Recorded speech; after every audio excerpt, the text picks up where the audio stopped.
America के लिए Khamenei को मारना देखिए बिल्कुल आसान नहीं था, क्योंकि खामनेई जमीन के अंदर बनाए गए एक ऐसे बंकर में रहते थे जहां तक पहुंचने के में लिफ्ट को 5 मिनट से ज्यादा का वक्त लगता था।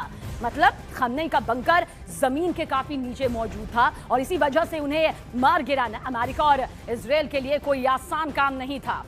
द न्यूयॉर्क टाइम्स के मुताबिक CIA के जासूसों ने कई महीने तक उनकी जासूसी की, पल पल की खबर रखी, ऐसी मॉनिटरिंग की जिसका अंदाजा भी नहीं लगाया जा सकता। और कई महीनों तक की इस जासूसी के बाद ये जानकारी हाथ लगी कि खामनेई तेहरान में 28 फरवरी को एक गुप्त बैठक में शामिल होंगे। CIA को इस बात की जानकारी भी हासिल हुई कि उस बैठक में ईरान की सेना के टॉप कमांडर भी यहां पर मौजूद रहेंगे।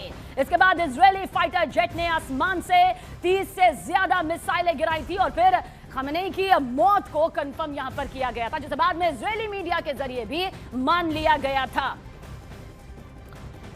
वॉर ब्रेकिंग के जरिए आप तक पहुंचा दे, ईरान का US एयरबेस पर हमला सामने आया है। बहरीन में US एयरबेस पर हमला किया गया है, यानी कि US एयरबेस को निशाना अब भी ईरान के जरिए लगातार बनाया जा रहा है। जबकि ट्रंप के जरिए कहा गया है कि अमेरिकियों को नुकसान पहुंचा तो अंजाम ऐसा भुगतना होगा जो कभी भी ईरान ने भुगता नहीं होगा। देखिए, ईरान का 20 ड्रोन और साथ ही 3 मिसाइलों से यह हमला देख लीजिए। ईरान साफ तौर पर यह जानता है कि भले ही युद्ध को खत्म ना करे, खात्मे का दावा भले ही उसके जरिए किया जाए, लेकिन जो जखीरा अभी उसके पास मौजूद है वो उसे इस युद्ध में कुछ वक्त के लिए ही सही लेकिन टिकाकर मजबूती से रखेगा। US एयरबेस की इमारत आप देख लीजिए कैसे ध्वस्त हो चुकी है। US एयरबेस के ईंधन टैंकों में वो भयंकर आग लगी जो कि युद्ध के मैदान से रोंगटे खड़े कर देने वाली तस्वीरों के तौर पर सामने आई।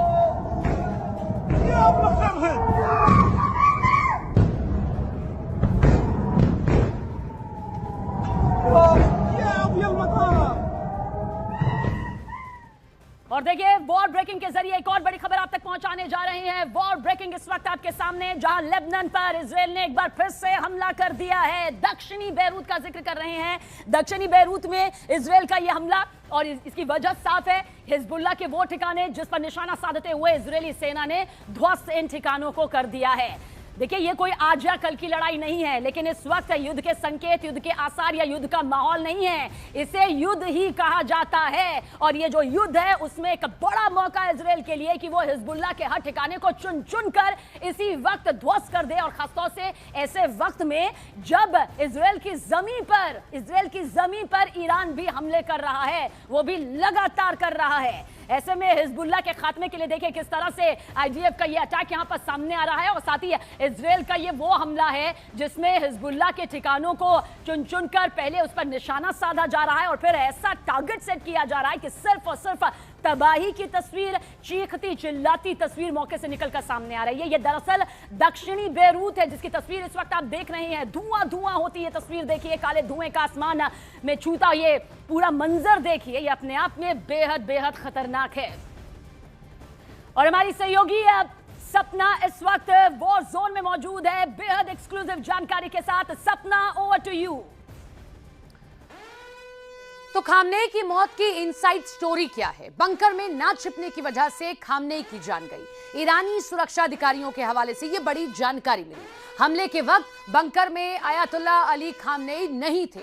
खामनेई पर दिन के उजाले में हमला किया गया। आमतौर पर ऐसे हमले या स्ट्राइक रात में होते हैं। हमले के वक्त ऑफिस में मीटिंग खामनेई कर रहे थे, उस वक्त यह हमला हुआ। ईरानी अधिकारी का कहना है कि खामनेई का सामान्य जीवन पर जोर था। मौत के वक्त तक खामनेई अपने लोगों के बीच रहे। बंकर में छिपने की बजाय वो अपने काम में लगे रहे। सुरक्षा एजेंसियों ने खामनेई को बंकर में जाने को कहा था। खामनेई ने बंकर में छिपने से इनकार कर दिया था। खामनेई ने सोचा था दिन में हमला अमेरिका नहीं करेगा। जोखिमों को कम आंकना खामनेई की मौत की सबसे बड़ी वजह बना। अमेरिका से बातचीत को खामनेई ने गंभीरता से लिया। खामनेई को लगा कूटनीति से मामला हल हो जाएगा। रणनीतिक सावधानी न बरतने की वजह से उनकी जान गई। खामनेई ने सोचा था रमजान पर हमला नहीं किया जाएगा।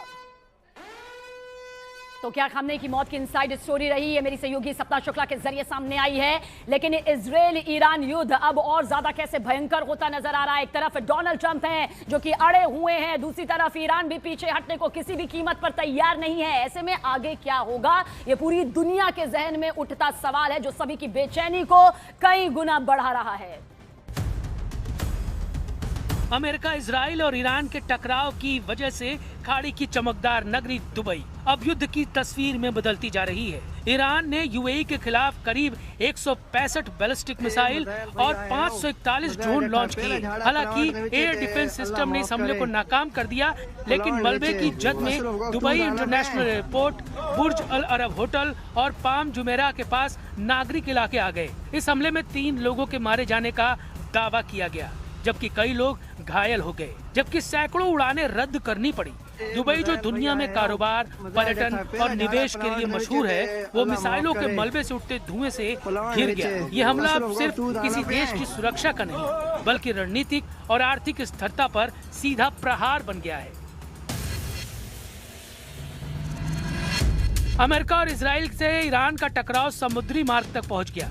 ईरान की मिसाइलों और ड्रोन की लहर ने स्ट्रेट ऑफ होर्मुज और ओमान के पतले तट को हिला दिया। एक ड्रोन ने दुकम बंदरगाह को निशाना बनाया। स्ट्रेट ऑफ होर्मुज दुनिया के तेल व्यापार का सबसे अहम रास्ता है। यहाँ से करीब 20% दुनिया का कच्चा तेल गुजरता है। दावा है कि इस हमले के बाद 70% से ज्यादा जहाजों का रास्ता रुक चुका है। ये हमला सिर्फ बंदरगाह तक सीमित नहीं रहा, तेल टैंकरों को भी निशाना बनाया गया, जिससे तेल आपूर्ति और वैश्विक अर्थव्यवस्था पर दबाव बढ़ने लगा। ईरान के ड्रोन ने जॉर्डन को भी टारगेट किया। जॉर्डन के रक्षा मंत्रालय के मुताबिक ईरान की तरफ से करीब 49 से 54 ड्रोन और बैलिस्टिक मिसाइलों ने मुआफाक, साल्टी एयरबेस और आसपास के इलाकों को निशाना बनाने की कोशिश की। जॉर्डन में अमेरिकी बेस को भी निशाना बनाया गया। ये वो बेस था जहां से अमेरिका और उसके सहयोगी देशों के विमान मिशन को लॉन्च करते हैं। खाड़ी देशों में ईरान के हमले और टकराव दिखाता है कि ईरान अब पूरे इलाके में अमेरिकी मिलिट्री पर दबाव डाल रहा है। यहाँ हुआ हमला सिर्फ जॉर्डन की सीमाओं पर नहीं, बल्कि अमेरिकी सैन्य ढांचे पर सीधा हमला माना जाता है।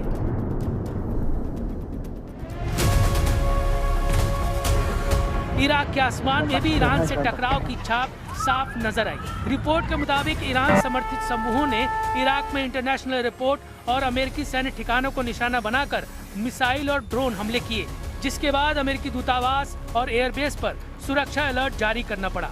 इराक में यह टकराव इसलिए अहम है क्योंकि यहाँ अमेरिका की सबसे लंबी मिलिट्री मौजूदगी रही है। इजराइल ईरान युद्ध अब और भयंकर होता दिख रहा है। एक तरफ डोनाल्ड ट्रंप अड़े हैं, तो दूसरी तरफ तेहरान भी झुकने को तैयार नहीं। अमेरिका और इजराइल की ओर से लगातार हवाई हमले जारी हैं। तेहरान भी सैन्य ठिकानों और रणनीतिक ढांचों पर वार कर रहा है।